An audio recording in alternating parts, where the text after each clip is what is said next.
सांग मैंने आज बुलवा चक्कर में मुझे पूरा फसीगली। So hey everyone welcome to my another video. से दिन सांब दस क्या कहते मुझे चलती सीधा बुलाबुली करने तीन माकड़ सहित देन फास्ट आम जा सब पहुंच जाइलु आम आड़िया निकटस्थ थी सी बीच पाखे आठार भ्यू किसी एमती पूरा जबरदस्त आउटे जी फटो उठे बोली माकड़ पोज देवे लगी पड़े सत कौच सांग मैंने एम सब दब कि हाथ में निज मोबाइल के दब ना तुम फ्री भी प्रमोशन करदे।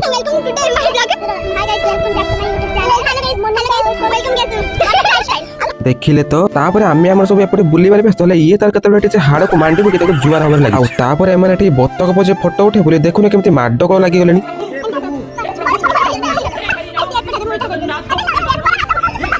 भाई एत फटो कांगाड़ी फटो उठे बोली कुआडू कुआडू कौन सब खुंटी खांटी नहीं आसी आपण मैंने निजे ही देखी पारे सेठी बुलाबुली मजा मस्ती सारी नेक्स्ट टाइम बाहर जगार दर्शन आम ना ये समुद्र बंध दे बाहरी गलु कहीं ये बहुत सर्टकट बाट आई सर्टकट बाट चक्कर आम एमती फसी बोली केबे भी भाभी नी बाटर जाऊ जाऊ पड़ा एमती गोटे बड़ खाल से खाल को देखी मोर कौन चिंता बिल्कुल नुहे कहीं मो पचर दिटा पहलवान अच्छा देन भल भल से खालर मुक्ति आम जा पहुंची फाइनाली जगह पाखे से पहुंची आम भल भाव जगह को दर्शन करूँ आपण मैंने जगह को सतरे भल पाते निहाती कमेंट जय जगन्नाथ बोली लिखे देन जगार दर्शन सारी फेरला बेले बाटर टिके गुपचुप खाई गुपचुप खिया सर चलते आम निज निज घर आज देखा पुणी नेक्स्ट वीडियो से फॉलो एंड सब्सक्राइब करने को जमा भूलिए रही जय जगन्नाथ।